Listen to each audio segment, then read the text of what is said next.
করব কার? আমাদের সৃষ্টিকর্তাকে, আমাদের রিজিকদাতাকে।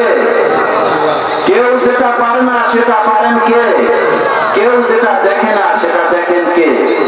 কেউ যেটা শোনে না সেটা শোনেন কে? সেই মহান রব্বুল আলামিনের দরবারে আমরা শুকরিয়া আদায় করলাম। আমি আপনাদের সম্মুখে পবিত্র কোরআনে হাকিমের সূরা বাকারার শুরু থেকে তেলাওয়াত করেছি। আল্লাহ রাব্বুল আলামিন পবিত্র কোরআনে হাকিমের সূরা বাকারার শুরুতে ইরশাদ করেছেন, বিসমিল্লাহির রহমানির রহিম, আলিফ লাম মিম, আল্লাহু আ'লামু বিমুরাদিহি। ইয়ার অর্থ একমাত্র আল্লাহ তাআলা জানেন। যালিকাল কিতাবু লা রাইবা ফীহি, এটা এমন একটা কিতাব, এমন একটা কোরআন, লা রাইবা ফীহি, যার মধ্যে বিন্দু মাত্র কোনো সন্দেহ নাই। সন্দেহ আছে? কোরআনের ভিতরে কোনো সন্দেহ আছে? নাই। আল্লাহ রাব্বুল আলামিন সূরা আদ-এর শুরুতে বলেছেন, আলিফ লাম মিম রা,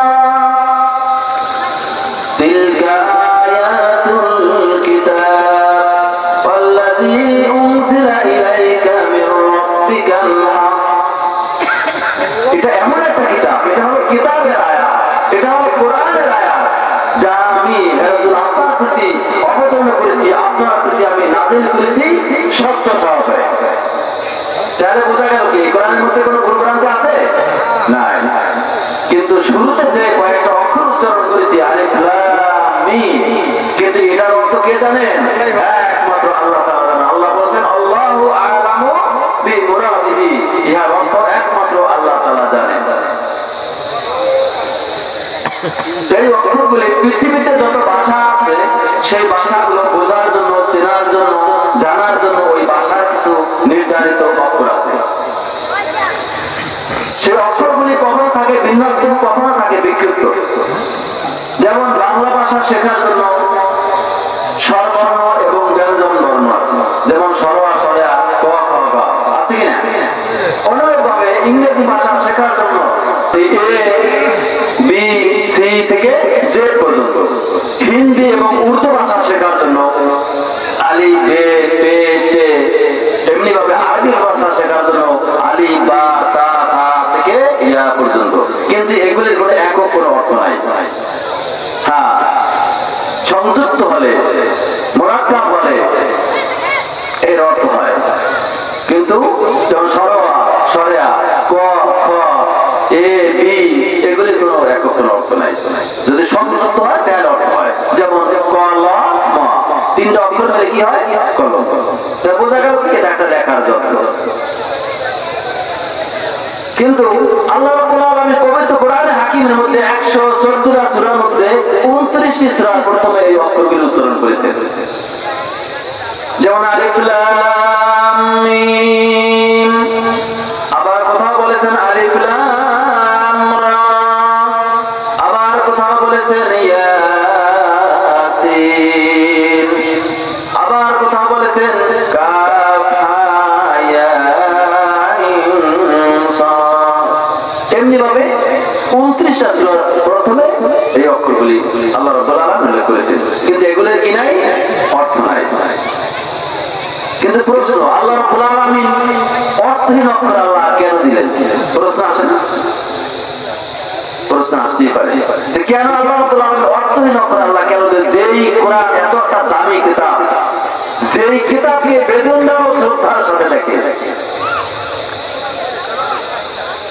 পৃথিবীর ব্রিটিশ মিউজিয়াম জাদুঘরে আয়নায় বাধাই করা যতগুলি ধর্মগ্রন্থ আছে, সেই ধর্মগ্রন্থগুলি আয়নায় বাধাই করে সাজানো হয়েছে। যেমন শ্রীমদ ভগবত গীতা, রামায়ণ, মহাভারত, বেদ, বাইবেল, এমনি ভাবে তওরাত, জবুর, ইনজিল, কোরআন, এই সব ধর্মগ্রন্থগুলি আয়নায় বাধাই করে সাজানো রয়েছে পৃথিবীর ব্রিটিশ মিউজিয়াম জাদুঘরে। কিন্তু সেখানে মূল গেট দিয়া ঢুকতেই কোরআনকে মাথার উপরে সাজিয়ে রেখেছেন। তার মানে কোরআনকে তারা অনেক সম্মান আসলে সেখানে রেখেছেন। কিন্তু আশ্চর্যের বিষয় হলো, যদি কেউ অপবিত্র অবস্থায়, মানে নাপাক অবস্থায় আয়নায় বাধাই করা শ্রীমদ ভগবত গীতা, ওটার মধ্যে যদি হাত দিয়ে স্পর্শ করে, কোন লেখা পয়সা ওঠে না। এমনি ভাবে মহাভারত, বেদ, ত্রিপিটক, বাইবেল হাত দিয়ে স্পর্শ করে কোন সমস্যা হয় না। এমনি ভাবে তওরাত, জবুর, ইনজিল এর ভিতরে হাত দিয়ে স্পর্শ করলেও সেখানেও কোনো সমস্যা হয় না। কিন্তু যদি কেউ নাপাক অবস্থায় আয়নায় বাধাই করা কোরআনে কাজ করে, স্পর্শ করে, সাথে সাথে সেখানে দুটি ইংলিশের লাইন বেশি ওঠে, প্লিজ ডোন্ট টাচ মি, অনুগ্রহ পূর্বক আমাকে স্পর্শ করবে না।